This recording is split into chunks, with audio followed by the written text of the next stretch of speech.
Shoutout guys, another tutorial na naman tayo, another song. The song is from Bazzi and ang title ng kanta ay Heaven.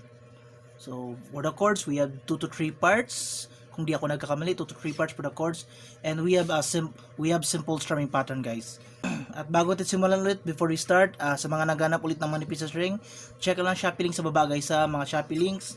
Manipis ito, hindi masakit sa kamay pang practice kasi manipis. Mas maigi kung 2 sets ang inyong bilhin para may backup kayo agad in case na maputulan kayo. Manipis ito, hindi masakit sa kamay pang practice. Start tayo, string pattern. String pattern, syempre guys, gagamit tayo ng K-popper spread para madali lang i-play ang kanta. K-popper spread. Okay? K-popper spread. And then the string pattern is down, down, down, up, down, up. Na na na na, down, down, down. Feels like a band. Up, down, up, down, up, down, down, down. Okay? Down, down, down, up, down, up. Down, down, down, up, down, up. Okay? So, timing natin, timing ulit, timing. Down, down, down, up, down, up. So, chords, verses, and pre-chorus. Pare-parehong chords na ginamit. This is the first part. So, chords ay D, then B minor, and then G.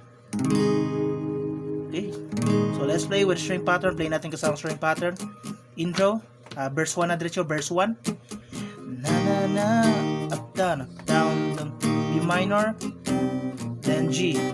Na na na na, down, down, down, up down, up down, down, down, up down, up down, down, down, G.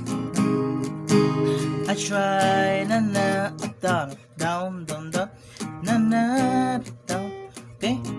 So, repeat these chords guys para sa verses at pre-chord D, B minor, G. And then, chorus.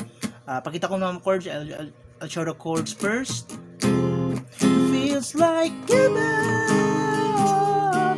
So, first 3 chords like E minor. First line and second line, G at D. And for the second line, E minor ulit, G at D. And then, for the third line, we will add, mag-add tayo ng isang chord, 1 chord.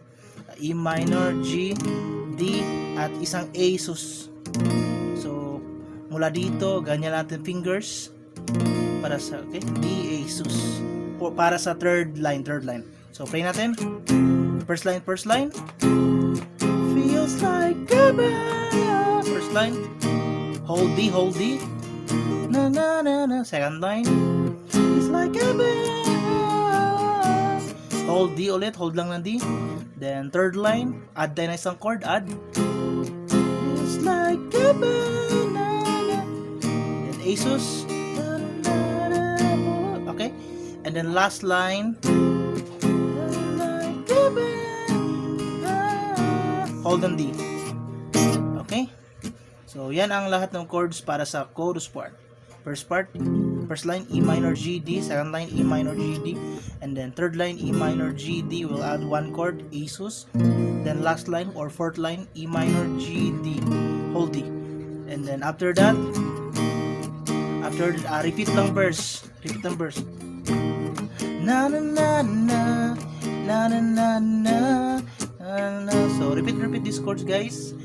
And then para sa outro naman, repeat lang yung mga chords para sa outro. Minor, G, and hold lang D. So, yan na lahat ng chords guys. That's all guys. Verses, choruses, pre-chorus, at last part, outro. Repeat lang itong chords hanggang mag-fade. So, yan lang. Madali lang i-play. Basta mayroon lang tayong K-popper spread, no? At ulit, sa mga naghanap ulit ng manipis na string, check nyo lang Shopee link guys sa mas maigi kung 2 sets na yung bilhin.